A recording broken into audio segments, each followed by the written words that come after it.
Қайырлы күн, құрметті достар. Бүгін біздің 3-ші сабағымыз. Третий урок сегодня начинаем с вами. Добрый день. Я очень рада, что имею возможность помогать вам лично. Для меня это большая честь, на самом деле, помогать людям, которые занимаются самообразованием. Скажу по секрету, возможно, вы знаете, возможно, нет, что самообразованием занимаются всего максимум 10% из общего количества людей на Земле. Так вот вы, занимаясь казахским, сейчас вы относитесь к маленькой группе людей. На самом деле для меня это большая честь помогать таким хорошим людям, как вы. И теперь давайте начнем. В распечатках, в текстовом файле у вас есть общая сводная таблица падежей, есть уроки и есть отдельно сводная таблица падежей. Я прошу эту таблицу взять в руки. Сегодня мы с вами переходим к следующему типу окончаний, к падежным окончаниям. Давайте повторюсь. Давайте повторим. Да? В казахском слове есть корень и есть несколько типов окончаний. Первый тип окончания, который, если есть в слове, то это окончание множественного числа. Второй тип окончания – это окончание принадлежности. Третий тип окончания – это падежное окончание. Падежи. И четвертый – это личное окончание. Давайте вспомним. На примере слова «бала». Да? «Бала» – ребенок, «балалар» – дети, первый тип окончания, «балаларым» – мои дети, второй тип окончания, «балаларымнан» – от моих детей, третий тип окончания, и плюс четвертый «балаларымнан» – я от моих детей, четвертый тип окончания. И мы с вами уже вот эти два типа окончания мы с вами уже знаем. Отчасти мы знаем падежное окончание. Это окончание, окончание «ның», которое, если присоединяется, значит, к слову, к которому они присоединились, ему это слово что-то принадлежит. И сегодня мы с вами начинаем знакомиться с третьим типом окончания, это падежное окончание. И падежное окончание, хочу сказать, что у них есть несколько функций. Если посмотрим в принципе падежи, падежное окончание, о чем это, к чему это? Падежное окончание – это окончание, которое является клеем между словами в предложении. Допустим, если я приведу такой пример. Мен сабаққа таксимен келдім. Я приехала на урок на такси. Я приехала куда? Я приехала как? Вот эти два, вот «к» – это падежное окончание, и «мен» – это падежное окончание. Почему?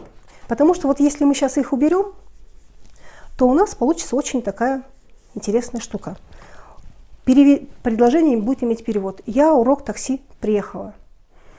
Ну, по набору слов можно догадаться, что такси присутствует, что на урок, либо с урока приехала, либо на урок приехала. Вот. Это такой пример. Еще один пример. Давайте приведу такой пример. Сен үйге дүкеннен келдің.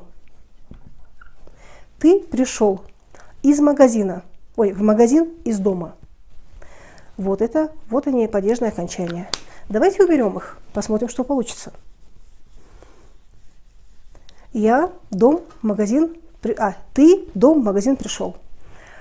Понятно, что ты, и понятно, что ты ходишь между домом и магазином. Вот в данном случае, куда пришел, домой из магазина пришел, либо из дома в магазин, вот не совсем понятно, потому что нет конкретизации. Вот именно вот эту конкретику дают нам падежи. То есть мы можем сказать «үйден» из дома, «дүкенге» из магазина, из дома в магазин. Можем, как в предыдущем примере было, можем наоборот сказать «үйге дүкеннен» домой из магазина. Вот зачем нам нужны падежи. Падежи – это клей между словами в предложении. Система казахских падежей представлена 7 падежами. В разных языках разное количество падежей бывает, а есть такие языки, в которых падежей вообще отсутствует. Допустим, если мы возьмем хорошо знакомую русскую грамматику, то это 6 падежей. Если возьмем один из европейских языков, то это 13 падежей. Число казахских падежей, оно, так скажем, посередине, всего 7 падежей. И хорошая новость, что 7 казахских падежей, 5 казахским падежам соответствует 6 русских падежей. Дело в том, что если вы глянете на таблицу, посмотрите на таблицу, и атаусютык, именительный падеж казахского языка, он включает в себя 2 русских падежа. Это именительный падеж и предложный падеж. Соответственно, 5 русских казахских падежей, соответственно, соответствуют 6 русским падежам, и есть еще плюс 2 тюркских падежа. Это падеж местный падеж и падеж исходный. Вот еще такие 2 интересных падежа есть в казахском языке. Теперь повторюсь, я сказала уже ранее, что падежи казахские имеют 2 функции. 2 функции. Первая функция – это основная функция, это когда падеж конкретизирует смысл слова. Вторая функция – это функция связки в словосочетании. Что это значит? Если вы посмотрите на таблицу, то самый последний столбик – это так называемая группа послелогов. Послелоги являются отчасти аналогами русских предлогов. Послелоги, давайте я вот так напишу, послелог, в русском языке такого слова нет, в русском языке есть слово предлог. Почему? Потому что предлог стоит пред словом, перед словом. А в казахском языке вот эту функцию выполняет такое вспомогательное слово, которое называется послелог. Оно напрямую зависит от падежа, потому что в казахском варианте это слово звучит как септеулек. Септеулек. Из названия видно, что это с септик жалгау связано, с падежом связано. Так вот, наверное, послелоги казахские соответствуют русским предлогам, отчасти, допустим. И вот если, в общем-то, сказать, то ситуация следующая. Казахские послелоги плюс падежи, есть русские предлоги плюс падежи. Почему мы сравниваем? Мы, вернее, не сравниваем, мы сопоставляем. Дело в том, что если мы что-то учим с нуля, с фундамента, то бывает достаточно некомфортно, непонятно. А если мы учим что-то по аналогии, тогда это гораздо понятнее и комфортнее. Допустим, если вы умеете готовить, то какое-то блюдо новое сделать для вас не представляет труда, потому что нужно посмотреть просто инструкцию, рецепт и действовать прямо по рецепту. А если вы вообще не умеете готовить, то, допустим, какое-то блюдо для вас будет сложновато готовить, потому что когда солить, когда выключать, когда включать, не совсем понятно. Точно так же казахский можно учить с нуля, это также имеет место быть, но, на мой взгляд, эффективней по аналогии. Почему? Потому что если есть понятие падежей, и вы закончив, все, кто смотрит данный курс, однозначно когда-то закончили русскую школу. И в русской школе, в основной русской школе, понятно, что все года проходится русская грамматика. И поэтому, что такое предлог, что такое падежи, вы их прекрасно знаете. И есть еще в казахском языке тоже падежи, и есть аналог русскому предлогу, казахский послелог. Поэтому мы иногда делаем сравнение, чтобы нам легче было освоить новую информацию. Так вот, предлог. Если мы возьмем русское словосочетание, русский пример «в дом», то на казахский язык это переведется «үйге». То есть предлог перевелся окончанием. А если мы возьмем словосочетание допустим, через интернет, то в казахском варианте это будет интернет арқылы. То есть в данном случае русский предлог перевелся казахским послелогом. А бывает, что русский предлог переводится, допустим, такой пример, из дома. Это и предлог, и падеж, а в казахском это будет один падеж, үйден. Поэтому систематизировать, как это достаточно сложно, но просто вот общая характеристика, общая классификация такова. Так вот, теперь таблицу падежей, вы смотрите на таблицу падежей, и сегодня я хотела бы вам предложить, у вас перед вами несколько таблиц, и вы видите, что вторая таблица, где отдельно выделены первый столбик и два последних. И я прошу в руки взять вот эту сводную таблицу. Почему? Потому что вот эта таблица, она показывает, какой падеж, какой послелог с каким падежом, ну, так скажем, в союзе. Так, секунду. Так, вы видите на этой таблице, видите, что 5 из 7 падежей, 5 имеют послелоги. То есть, допустим, есть атаусептак, именительный падеж, атаусептак. Ну, давайте я буду это на русском писать. Основная масса людей, я так думаю, что основная масса людей, которые сейчас занимаются на этом курсе, эти люди, которые не ожидают перед собой экзамена. Потому что курс, как правило, рассчитан на взрослых людей, которые уже свои экзамены уже сдали, уже все прошли все экзамены, тесты. Поэтому вот терминологию лишнюю на казахском не даю, чтобы вас не путать. А если перед вами стоит задача, будет какой-то экзамен впереди, если вы, допустим, в школе, в университете, то в конце этого урока, в конце полностью уроков будет большой словарь. И вот в словаре есть полностью перевод этой терминологии. Почему сейчас повествование идет на русском? Потому что это начало языка, это фундамент языка. И вы хорошо знаете тот факт, что во всех языковых центрах первый уровень английского языка, что называется, человек проходит с местным преподавателем. Базу объясняют на понятном языке. Потому что если сейчас я вам все начну объяснять на казахском, то я думаю, что вы больше 3 минут со мной не пробудете. Потому что вам просто будет непонятно. Поэтому данный курс, он идет повествование на русском языке, чтобы вам было понятно разобраться с принципами, с алгоритмами. И дальше, чуть позже, конечно, будет повествование уже потихоньку. Когда вы уже будете понимать, что я говорю, тогда вы будете уже слышать на казахском. И видео, к которому вы имеете доступ также в каждом уроку, там мы уже разбираем казахские фразы, шаблонные фразы. Итак, именительный падеж. Именительный падеж имеет группу послелогов, которые начинаются, допустим, со словом аркала. Аркала. Родительный падеж, тот, который соответствует русскому родительному, он, допустим, первое слово – это слово алда, передняя часть. Дательно-направительный падеж. Давайте возьмем как дательный падеж. Да? Первое из этой группы слов вспомогательно – это послелог деин. Если мы возьмем исходный падеж следующий, то там есть слово киин.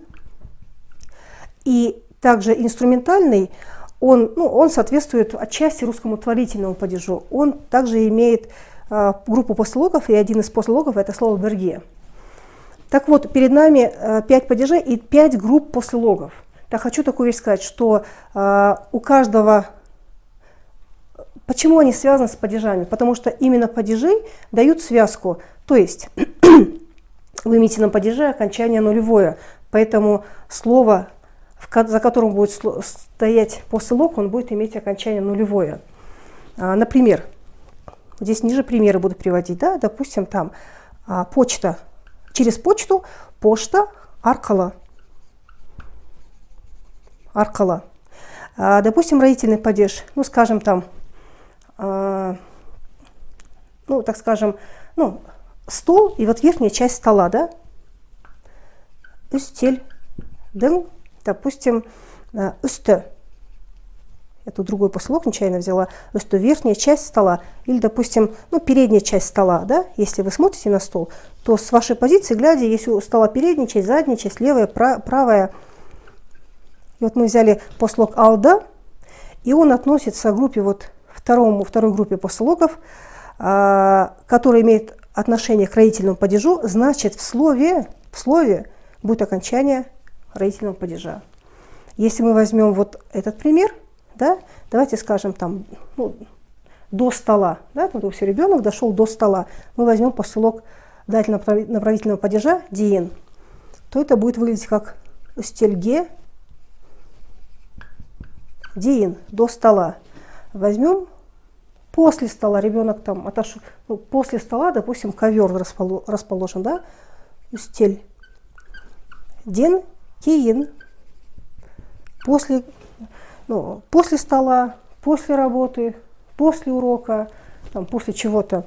И возьмем последнюю группу, допустим, вместе со столом, допустим, мы купили комод, стель мен бірге. Вот, каждая группа после логов связывается со словом, с окончанием данного падежа.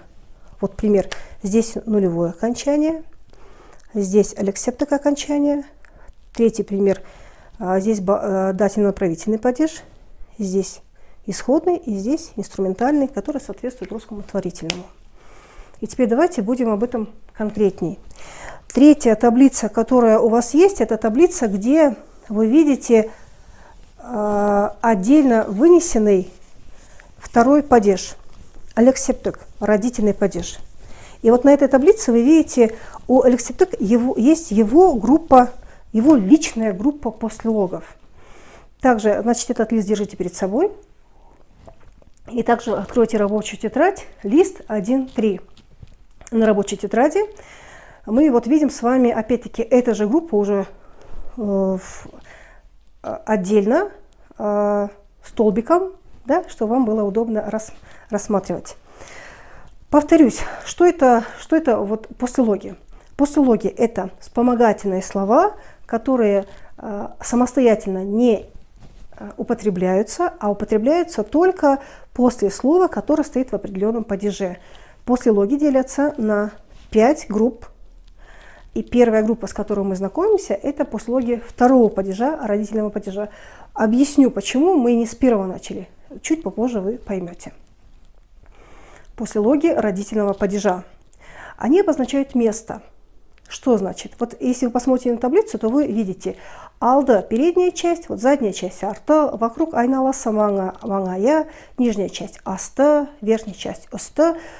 Это слова, которые обозначают место. То есть, если мы возьмем вот данную доску, то этой доски есть передняя часть, есть задняя часть, есть правая сторона, есть левая сторона, есть верхняя часть, есть нижняя часть, угол есть вокруг, есть место рядом, да? Что есть еще? Есть место напротив. То есть вот эти слова, они обозначают вот местоположение. И хочу сказать, что это вспомогательные слова, и они уже в составе этих слов есть окончание третьего лица. Они уже, вот вы видите на этой таблице, они красные, то есть в составе слова уже есть окончание. Хочу сказать, что среди этих слов есть слова, которые сами по себе в жизни имеют место быть, просто они вот в данной конфигурации, они выступают в роли послелогов. Это такие слова, как бас, голова, а здесь мы видим как баса, начало, слово аяк, нога, а здесь мы видим как аяга, окончание.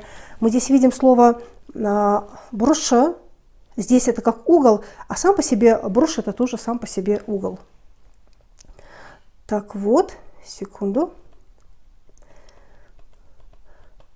Так вот, и здесь также приведены в этой таблице примеры употребления, где эти слова могут быть. Первый пример – үйдің алда, передняя часть дома. Второй пример – банктың арта, задняя часть банка. Хочу сказать, что почему мы взяли именно этот падеж, потому что эта группа послелогов, она является также сложным словосочетанием, которое мы с вами проходили на прошлом уроке. То есть мы с вами умеем делать такую вещь, допустим, там имя моей мамы. Это мы с вами умеем. И быстро-быстро алгоритм в голове вы можете поставить на паузу, написать. А сейчас я напишу, и вы перепроверьте себя. Это будет менің,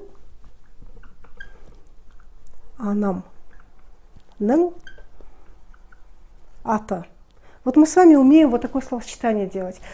И слово, которое, и окончание, которое, ну вот, эти слова, они также вот в эту общую формулу, они также вписываются.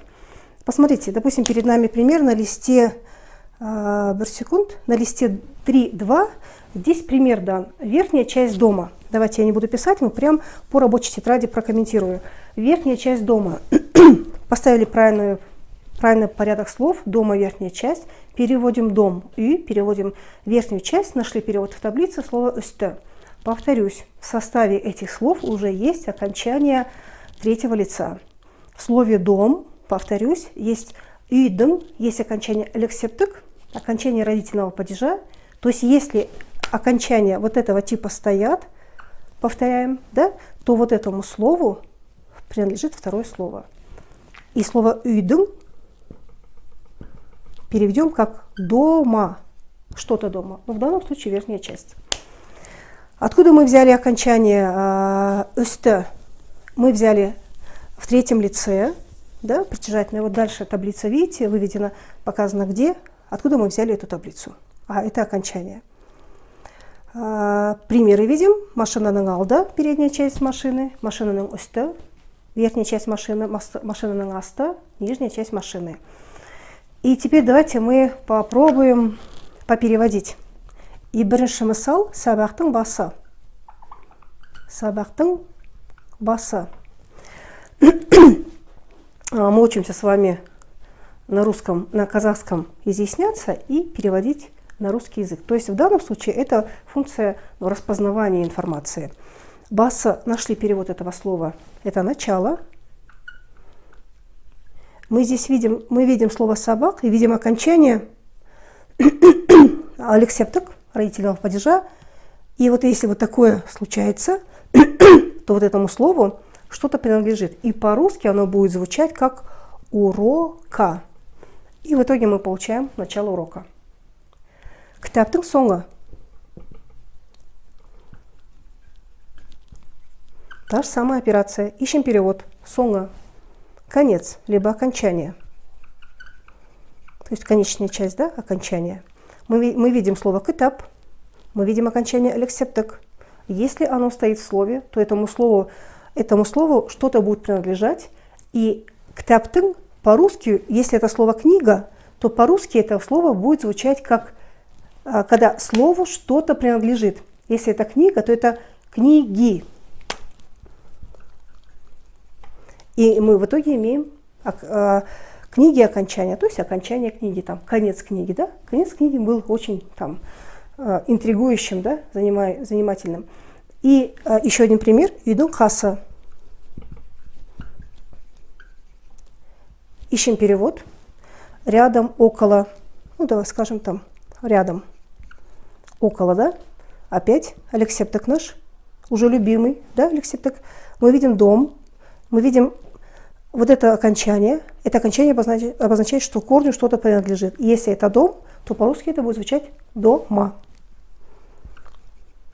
Дома, рядом, рядом дома, а теперь мы на каждом языке правильно, грамотно изъясняемся.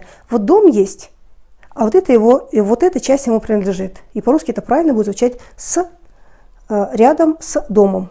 Вот так, да? С домом рядом. Вот так мы с вами научимся очень быстро переводить, узнавать, так скажем, да? И в конце этого урока также есть перевод с казахского на русский, обязательно тоже тренируемся. Тренируемся мы и на казахский переводить, и с казахского переводить. Теперь давайте научимся употреблять эти слова с русского на казахский. Передняя часть дома. Алгоритм тот же самый, что со словосочетанием, потому что это, по сути, то же самое словосочетание. Просто сейчас мы это словосочетание берем, скажем так, в ракурсе после логов. Передняя часть. Мы нашли перевод слова «передняя часть». Это «алда».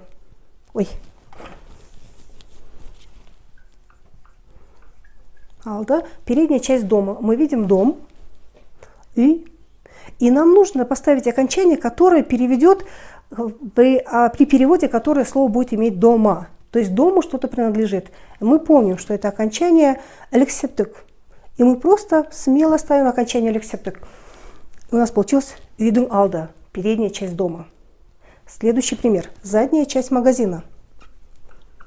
Задняя часть магазина.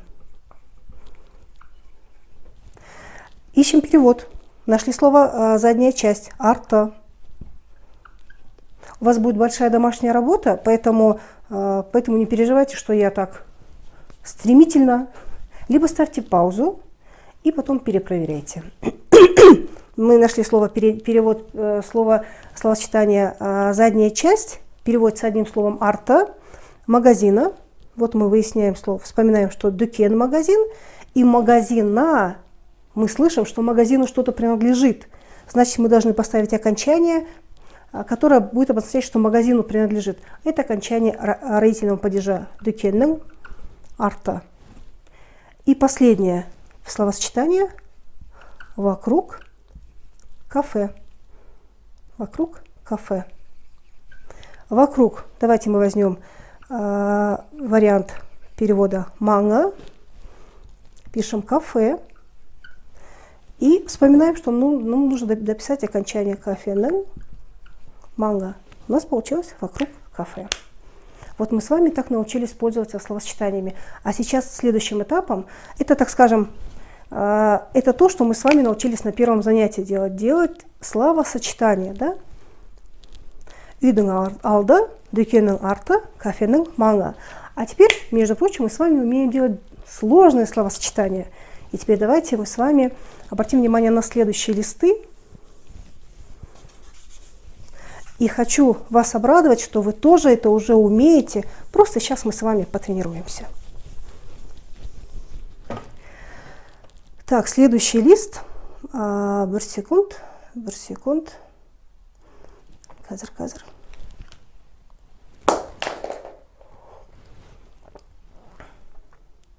Нижняя часть.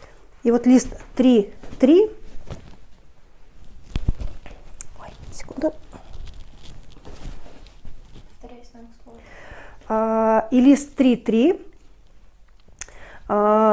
Перед нами задача перевести нижняя часть моего дома. Секунду.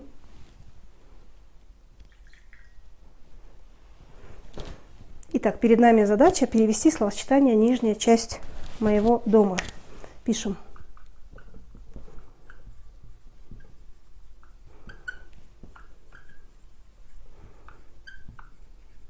Нижняя часть моего дома. Нам знакомый до боли уже алгоритм. Выясняем правильное положение слов словосочетания. Речь о чем идет здесь? Речь идет о нижней части. Нижняя часть слова будет третьим. Нижняя часть моя или нижняя часть дома? Дома. А дом мой. И у нас, давайте сначала на русском напишем: моего дома нижняя часть. Моего дома нижняя часть. Переводим. Мы видим 3 слова, и мы вспоминаем, что это сложное словосочетание, в котором есть первая пара и есть вторая пара. Переводим «мой дом». Менің үйім, первая пара, вторая пара, дома нижняя часть. Үйдің асты. Мы помним, что принцип построения казахского слова позволяет нам в слове иметь несколько видов окончания. И мы помним с вами, что вот это будет одним словом. И поэтому переписываем, где будет и первое окончание, и второе. И поэтому у нас в конце получается менің үйімнің асты. Вот оно, первый вид окончания, который обозначает это слово. Вот второй вид окончания, который обозначает вот это слово. В свою очередь, вот это слово, вот это окончание обозначает, что это мой, моя, мое. А вот это окончание обозначает, что вот это слово принадлежит вот этому слову. И я здесь могу сказать бинго. Мы с вами научились делать сложные словосочетания с постлогом. И давайте для примера мы еще возьмем еще один пример. Еще один пример, чтобы вам было комфортно. Ой, бір секунд. Повторение мать учения. Нет лишнего. Всегда есть дополнительное задание. На данном этапе я так подозреваю, что вы уже умеете делать это словосочетание. Не то, что подозреваю, я уверена, что мы с вами уже научились. Если было некомфортно, то вы пересмотрите заново до тех пор, пока вам не ляжет пока вы не научитесь это делать. И на данном этапе я уверена, что вы это уже умеете делать. Я хочу сейчас вас поздравить. Вот сейчас уже раскрыть одну большую тайну. Вот это словосочетание «дом моего друга», «нижняя часть твоей машины», «около вашего кафе» на самом деле является самым сложным в казахской грамматике. Двойное либо сложное словосочетание на самом деле является самой сложной частью казахской грамматики. А мы с вами сейчас так лихо прошли, и сейчас, когда вы разобрались, когда вы уже умеете сказать, допустим, «машина нашего друга», вот сейчас я могу сказать, что вы молодцы, вы молодец по-настоящему, потому что мы с вами прошли самый сложный этап казахской грамматики. Почему? Потому что аналога в русском языке нет. Всему остальному, что дальше будет по курсу, всему остальному есть аналог в русской знакомой вам грамматике. То есть времена глагола есть падежи, есть там залоги, есть наклонения, все есть. А вот этого в русской грамматике нет. Поэтому оно является немножко сложной частью. Но сейчас я хочу вас поздравить. Вы молодец. Мы с вами прошли самый сложный этап. Дальше, соответственно, будет все легче. Знаете, вот Петров, полиглот Петров, такую вещь говорит, что лучше и правильнее на курсе, на уроках слушателю выдать все самые сложные вещи. Почему? Потому что человек так рассуждает. Вот это сложно, и если вот это сложно, если дальше что-то есть, если вот это сложно, дальше, наверное, вообще можно даже не браться, дальше мозг мой вообще не потянет. Если вот эта штука такая в начале, то дальше продолжение, наверное, будет очень страшное. На самом деле здесь принцип другой. Моя задача все сложности выдать. И вот мы прошли. И дальше я хочу вас уверить и заверить, что дальше все гораздо будет легче. Вы молодец. Вы можете взять руку и похлопать себя по плечу. И теперь давайте мы с вами потренируемся. Үйіміздің үсті на данном листе у нас есть с казахского на русский перевод, да? Давайте мы үйіміздің, үйіміздің несі? Үсті. Вот перед нами казахское словосочетание үйіміздің үсті. Нам нужно обратно на русский перевести, да? Всегда все переводим с конца. Главное слово всегда в конце в словосочетании. В предложении в казахском главное слово также в конце. Поэтому, когда мы переводим что-то с казахского на русский, всегда переводится с конца. Это вот основное правило. Если вы попробуете сначала перевести, то я вам обещаю, что будет очень долго и непонятно. Поэтому с конца. Так вот, переводим слово «үсті». Возможно, вы уже половину слов выучили, возможно, вы еще пользуетесь активной таблицей. Үсті – верхняя часть. Верхняя часть. Выясняем. Значит, мы видим в данном слове, в предыдущем слове, окончание «дым», которое обозначает, что вот этому, вот это принадлежит. Мы поняли, значит, связка между этими двумя словами есть. Теперь выясняем, к чему же принадлежит верхняя часть. И мы видим корень «үй», мы видим «дом», и мы видим в слове окончание «мс», которое обозначает, что дом наш. И перевод будет «нашего дома верхняя часть». Вот так все просто. Давайте следующий возьмем пример. Қала чей? Қалаңның іші. Перевод.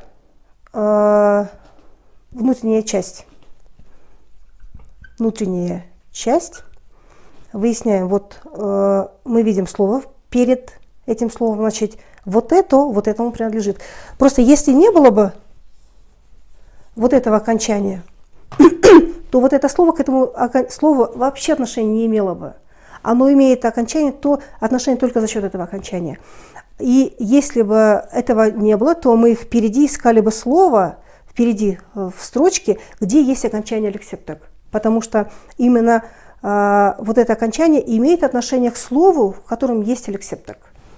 Но так получилось, что здесь есть, и значит это его слово этого. И выясняем, что мы видим слово корень хала, и мы видим окончание, которое обозначает слово сенің. И у нас получается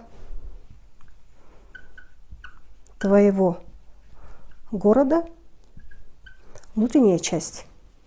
Следующий пример дәптерімнің бергі жағы. Давайте я сотру, чтобы вам было лучше видно. Обязательно все прописываем. Если вы в первый раз просматриваете урок, тоже ничего плохого в этом нет. Второй раз обязательно с ручкой и в рабочей тетради. Дәптерімнің бергі жағы. Дәптерімнің бергі жағы. Ищем перевод. Бергі жағы. Это сторона. Это сторона. Выясняем, имеет ли вот этот послелог к этому слову. Имеет. Почему? Потому что есть окончание алексепток. Теперь выясняем, значит, вот этому эта сторона принадлежит. А вот это оно что? Мы видим корень дәптер, тетрадь. И мы видим в слове тетрадь, что она моя. Перевод моей тетради – это сторона. Все очень-очень просто. Также в этом уроке, в конце урока у вас будет упражнение, где вы вот эту работу будете делать, эту операцию производить, то есть будете переводить, это будет упражнение на узнавание с казахского на русский. А теперь давайте мы с вами потренируемся, наоборот, с русского на казахский. Промежуток,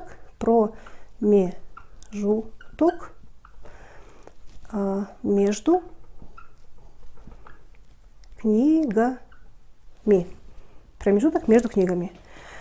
Мы в списке послелогов мы видим слово промежуток, промежуток между. Ну, в смысле, вот, допустим, вот два дома, вот один дом, вот второй дом. Вот это промежуток между. Можно сказать просто между, а можно сказать промежуток между. Это, по сути, одно слово. Это слово араса. Араса. Мы видим книги. Кітап. И обязательно окончание ставим кітаптың араса, чтобы вот это слово имело отношение, принадлежало этому слову. Поэтому вот между книгами кітаптың араса. Здесь еще один вариант есть, можно сказать кітаптардың араса. Почему я опустила это окончание? Почему здесь употребила кітаптың араса? Почему я вот это окончание опустила? Потому что по смыслу, вот две книги, и вот это место, оно подразумевает, что книг две, поэтому здесь множественное число стоит, и его можно не ставить, потому что, ну, если между, то это обязательно какие-то два объекта, там, между домами, между деревьями, между улицами. Поэтому здесь можно окончание ставить, можно не ставить, это тот случай, когда можно опустить окончание. Вот, кітаптың араса. И еще у нас один пример, угол дома. Угол дома. Угол дома. Мы ищем перевод слова угол, и мы его быстро находим. Бороша. Угол дому принадлежит, поэтому мы должны перевести слово дома. Дома. Дому что-то принадлежит, принадлежит в данном случае угол. И дома будет у нас иметь перевод үйдің. Үйдің бұрышы. То вот так просто. Вот так просто. И теперь, значит, у нас в этом уроке также есть большое домашнее задание. И эффект будет иметь, наш урок будет иметь эффект только в том случае, дорогие мои, если мы пропишем всю домашнюю работу.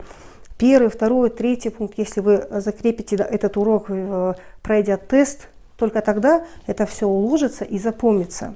Дело в том, что есть такая, ну, наверное, простая истина, которую все знают, но иногда забывают, что почему нужно, изучая именно язык, почему нужно много писать, слушать, переводить, тренироваться. Почему? Потому что языком можно пользоваться только в режиме автопилота. Только в том случае, если язык он возведен в уровень автоматического воспроизведения. Вот я хочу сказать, что, допустим, если вы какое-то имеете отношение к иньязу, и кто-то из вас учился на иньязе, либо кто-то, ну, знаете людей, кто факультет иностранных языков изучал, обучался то на иньязе есть одно простое правило. Я не знаю, возможно, для кого-то это будет новостью, для кого-то, возможно, нет, но на иньязе работает всегда соотношение 25% и 75%. 25% студент на иньязе получает новую информацию, и 75% это зубрежки и тренировки. Зубрежки в правильном понимании, в хорошем понимании этого слова, в смысле тренировка. Тренировка может быть письменная, устная, повторение, просмотр чего-то. То есть это тренироваться, тренироваться, тренироваться. Тот способ, по которому мы сейчас действуем, мы изучаем казахский как иностранный. И поэтому сам урок представляет из себя 25%, вот наш сегодняшний урок, это 25% процесса. И 75% процесса – это домашнее задание. Поэтому домашняя работа у вас большая, потому что каждый следующий урок, он строится на базе предыдущего урока. И я по-настоящему повторюсь, что в начале урока сказала, что для меня большой честью является помогать людям, которые занимаются самообразованием. И коль вы занимаетесь, коль вы приобрели данный курс, коль вы занимаетесь, это значит, вы домашку делаете. Так что я очень рада, повторюсь, я очень рада помогать вот такой узкой группе населения нашего Казахстана. Осымен сабағымыз аяқталды. Келесі кездескенше сау болыңыздар.